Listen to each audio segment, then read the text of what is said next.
भक्तों को जय माता दी, हरिओम, नमो नारायण। आशा करता हूँ आप सब अच्छे होंगे। आज के इस वीडियो के माध्यम से मैं आपको बताने का प्रयास करूंगा माता शीतला के बारे में। गुड़गांव जिनका निवास स्थान है और हरियाणा, पंजाब, यूपी की तरफ माता की बहुत ज़्यादा मान्यता है। बहुत सारे घरों में माता जो शीतला है वो कुलदेवी के रूप में पूजी जाती है और पूजी जाती रही है। प्राचीन काल से इनकी मान्यता रही है घरों में। और इनके नाम से जब कोई आयोजन होते हैं तो भोग प्रसाद भी निकाले जाते हैं या माता को धोखने के लिए वहाँ गुड़गांव स्थान में भी जाते हैं।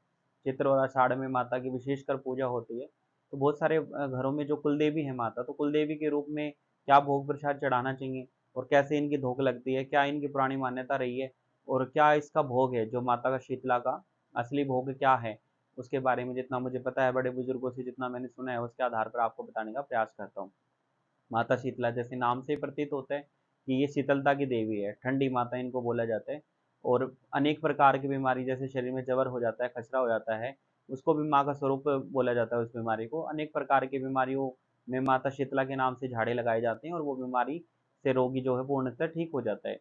फोड़े फुंसी अगर आदि ऐसी बीमारी हो जाती है तो माता शीतला की जो शक्ति है उसको ठीक करती है। उनके साथ जोड़े में पूजती है माता मशाणी।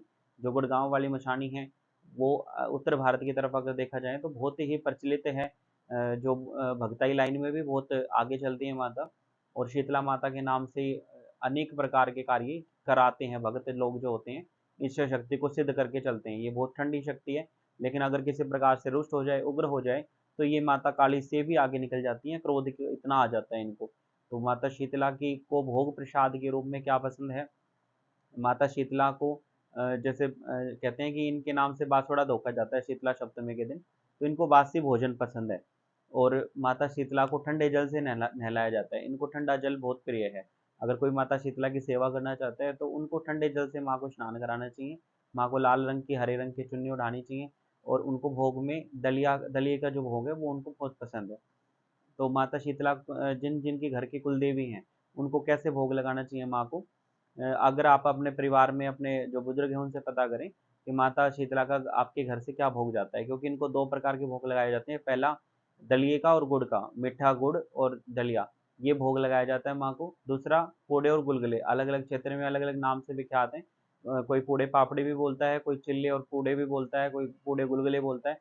जो आटे के और गुड़ के मिक्स करके उसमें जो कढ़ाई में तेल के साथ बनाए जाते हैं, उस पकवान का नाम है। उसको पूड़े भी बोलते हैं, गुलगुले भी बोलते हैं। बहुत सारे लोग जैसे तवे पे उतारते हैं तो उनको चिल्ले बोलते हैं। तो ये पूड़े पापड़ी, पूड़े गुलगुले का जो भोग है माता को चढ़ाया जाता है। ये माँ का पका भोजन होता है और पक्की कढ़ाई होती है। तो जिन घरों में माता पूजती हैं उनको क्या सामग्री लेके जाना चाहिए वहाँ भोग लगाने के लिए, तो वो मैं आपको बता देता हूँ। सबसे पहले माता का जो भी आपकी श्रद्धा सामर्थ्य है उसी प्रकार से माँ के लिए वस्त्र होते हैं। आपकी श्रद्धा है चुन्नी की तो आप चुन्नी लेके जा सकते हैं माँ के लिए। माँ को हरे रंग का जो वस्त्र है बहुत पसंद है माता शीतला को। और जोड़े में माता मशाणी पूजती है, इसलिए उनका भी साथ में ही जाता है, चाहे वो आपके घर की कुल देवी है या नहीं है। इन दोनों माताओं को ये वहाँ की गढ़ जो क्षेत्र है वहाँ का, ये इनको वरदान है कि ये दोनों जोड़े से ही पूजी जाती हैं। और जब तक एक की पूजा नहीं होती तब तक दूसरी की पूजा स्वीकार नहीं करती है। माता शीतला के बाद चौक चौराहे वाले का स्थान आता है। उनकी पूजा अगर नहीं करते हैं तो माता शीतला पूजा को स्वीकार नहीं करती हैं। तो क्या भोग लेके जाना चाहिए, सबसे पहले चुन्नी या सूट साड़ी जो आपकी श्रद्धा है उसी प्रकार से माँ के लिए वस्त्र लें। 16 श्रृंगार, माँ को अति प्रिय है, 16 श्रृंगार लें। और 16 श्रृंगार में जो पैकेट वाले श्रृंगार आते हैं वो श्रृंगार ना लें। जो खुला श्रृंगार आता है वो खुला श्रृंगार माता को अर्पित करें, क्योंकि नियति का ये विधान है कि जैसा आप देते हो वैसा ही वो आपको वापस देती है। तो खुला श्रृंगार माँ को, अच्छा श्रृंगार अर्पित करें अपनी श्रद्धा सामर्थ्य अनुसार। उसके बाद भोग का जो सामान आते हैं, अगर आप चाहते हैं कि आप जैसे घर नियम कई जगह ऐसा होता है कि जैसे माँ को धो के आते हैं तो आने के बाद कढ़ाई होती है, माता की हलवे पूरी की कढ़ाई की जाती है। और कई जगह ऐसा नियम है कि धोख लगाने के बाद आके कढ़ाई नहीं होती है। तो उसका कारण क्या है मैं आपको बताता हूँ कि भोग प्रसाद जो माँ का बनता है, आप पहले जब उसका पका भोजन देते हैं, आप बना के ले जाते हैं घर से, तो आने के बाद कढ़ाई नहीं करनी होती। और जो आप कच्चा भोजन लेके जाते हो तो आने के बाद कढ़ाई करनी होती है। तो इसमें जो सामान्यतः कच्चा भोजन जो चढ़ाया जाता है माँ को, आने के बाद कढ़ाई होती है। तो उसमें आपने क्या करना है, जैसे 1.25 किलो, 2.25 किलो जो आपकी श्रद्धा है उसी अनुसार आप दलिया ले सकते हैं माता के लिए। और 1.25 किलो या 2.25 किलो जो आपकी श्रद्धा है उसी अनुसार गुड़ ले सकते हैं।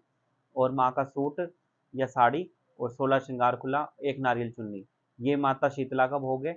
और एक सूट या साड़ी लाल रंग की और माता शीतला को हरे रंग की और माता मशाणी को लाल रंग की सूट या साड़ी, या अगर श्रद्धा सामर्थ्य नहीं है तो एक चुन्नी ले, 2.25 मीटर की पूरी चुन्नी ले माँ के लिए।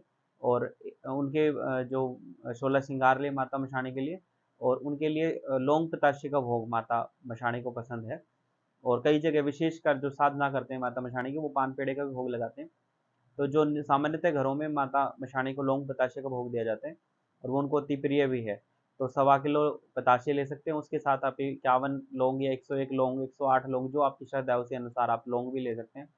अगर आपकी श्रद्धा है तो पाइया लौंग भी ले सकते हैं। तो ये लौंग और पताशे का भोग और नारियल चुन्नी की भेंट है। जो आपकी श्रद्धा है अनुसार, आपके माँ ने जो दिया है उसके अनुसार आप उनको दान दक्षिणा भी दे सकते हैं मंदिर में, मंदिर की बढ़ोतरी के लिए। तो ये नियम होता है भोग लगाने का। ये भोग प्रसाद आपको लेके जाना होता है। और जिनके घर की कुलदेवी है माता शीतला, उनको 1.25 किलो गेहूँ अलग से लेके जाने होते हैं। वो सारे घर परिवार के जो जो आप मेंबर होते हैं उन सब के हाथ लगवा के तब लेके जाते हैं। उससे माता जो पूरे परिवार की तरफ से हाजिरी स्वीकार करती है। और माता शीतला को जो मैंने भोग प्रसाद बताया है, ये भोग प्रसाद लेके आपको शीतला मंदिर जाना है। और माता शीतला की एक मान्यता और भी है कि इनके जब हम जाते हैं गुड़गांव तो रात लगती है माँ के नाम की। मतलब माँ के दरबार में ये नियम है कि आपको एक रात वहीं रुकना होता है। तो आप एक रात पहले, जैसे माँ का जो सामान्यतः दिन माना जाता है, सोमवार का दिन माना जाता है, तो सोमवार के दिन माता दुखती है। तो रविवार की रात्रि में आप जा सकते हैं वहाँ पे। और रविवार की रात्रि को आप वहीं रुके, संध्या में भजन करें, माता रानी का नाम संकीर्तन करें। और 12 बजे के उपरांत जब दूसरा दिन लग जाता है तो उसके बाद आप लाइन में लगकर माता के दर्शन कर सकते हैं। जो भोग प्रसाद आपको बताया वो भोग प्रसाद चढ़ा के माता शीतला को और माता मशाणी को प्रसन्न करें। जिनकी घर की कुलदेवी है वो गेहूँ जो 1.25 किलो बताए हैं वो अवश्य चढ़ाएं। ये नियम बहुत पुराना चला आ रहा है। जब भी कोई फसल होती थी गेहूँ की, तो सबसे पहले कुलदेवी के नाम से 1.25 किलो गेहूँ निकाल के रखे जाते थे। और परिवारजन जो है उन पे हाथ लगा के सब, अगर सारा परिवार जा सकता तो सारा परिवार साथ में जाए, अगर नहीं जा सकते थे तो 1.25 किलो गेहूँ के हाथ लगाकर उस पर वो पूरे परिवार की हाजिरी माता शीतला को देते थे और माता उसको स्वीकार भी करती थी। और जैसे ही आपकी भोग लग जाती है, दर्शन हो जाते हैं, तो वहाँ से आने के बाद एक नियम है माँ का कि वहाँ से आने के बाद स्नान नहीं किया जाता। अगर आप आने के बाद नहा लेते हैं तो फिर माता शीतला की जो धोक है वो कबूल नहीं होती, या माता जो शीतला है उस धोक को, उस सेवा को, उस पूजन को स्वीकार नहीं करते। तो आने के बाद स्नान ना करें। सोमवार के दिन धोक लगा के जब घर आते हैं तो उस दिन ऐसे ही रहें, मंगलवार के दिन स्नान कर सकते हैं। और जो कच्चा भोजन चढ़ा के आते हैं वो मंगलवार के दिन आके कढ़ाई करें माँ के नाम की, हलवा पूरी का भोग बनाएं, 9 कन्याओं को भोजन कराएं, गाय गाय को भोजन कराएं, कुत्तों को भोजन कराएं, माँ का नाम लेकर उसके बाद जो है प्रसाद खा सकते हैं हम। या जो पका हुआ भोजन चढ़ा के आते हैं तो वो 1.25 किलो दलिया बना के ले जाएं मीठा। और जिनके घर में माता पूड़े गुलगुले पे दुखती है वो पूड़े गुलगुले ले जा सकते हैं, लेकिन माता मशाणी की जो लौंग बतासे ही चढ़ते हैं। माता शीतला को जो गुड़ और दलिया और पूड़े गुलगुले का भी भोग लगाया जाता है। वो बाकी ये भोग तो माँ के प्राचीन काल से चले आ रहे हैं। बाकी अपनी श्रद्धा अनुसार उनको मिठाई का भी भोग अर्पण कर सकते हैं, फल का भी भोग अर्पण कर सकते हैं, क्योंकि देवी है। आपके जो मन में आए वो भोग लगा सकते हैं, लेकिन जो जरूरी है और पुराने समय से जो हमारे पुरखों ने चढ़ाया है उस भोग को, ये जो मैंने आपको बताया यही है। और जिनके घर की माँ कुल देवी है उनको भोग जो भी प्रसाद है वो सारा घर से लेके जाना चाहिए, क्योंकि जब हम मार्केट से भोग लेते हैं तो वो हमें वहाँ दलिया या पूड़े गुलगुले ऐसे बने हुए नहीं मिल पाते हैं। तो इस वजह से जो भी भोग प्रसाद है हमें अपने घर से ही लेके जाना चाहिए। और जैसे जो अगर हम किसी मंदिर में दर्शन करने जाते हैं तो वहाँ से हम भोग प्रसाद लेकर हम चढ़ा सकते हैं, उसमें कोई दिक्कत नहीं है। लेकिन जिनकी घर की कुल देवी है माता, तो उनके घर से ही माँ के लिए भोग प्रसाद बन के जाता है और सारे परिवार के हाथ लग के जाते हैं, सारा परिवार के हाथ से। और वो कहते हैं कि धोख लगाने जा रहे हैं माँ की। तो धोख लगाने में और अरदास लगाने में, माँ के दर्शन करने में बहुत फर्क होता है। जिनके घर में माँ दुखती है, धोख लगती है, उनको सारा भोग प्रसाद माँ का घर से ही लेके जाना चाहिए। और माँ को विधि विधान से भजन कीर्तन के साथ जाकर उनके दरबार में हाजिरी लगाएं। माँ सबकी मनोकामना पूर्ण करती है। तो आशा करता हूँ आपको ये जानकारी पसंद आई होगी। अगर माता शीतला या माता कुल देवी अगर आपकी है, माता मशाणी या शीतला, या आपके घर की कुल देवी शीतला माता है या मशाणी माता है या दोनों हैं, या अगर आपको इस बारे में कुछ और ज़्यादा जानकारी चाहिए तो कमेंट सेक्शन में कमेंट करें। आपके कमेंट का इंतजार रहेगा। और जो भी जानकारी मेरे पास होंगी या गुरुदेव की कृपा से मैंने जो सीखा है, बड़े बुजुर्गों से जो सुना है, आपको बताने का जरूर प्रयास करूंगा। जय माता दी, हरिओम, नमो।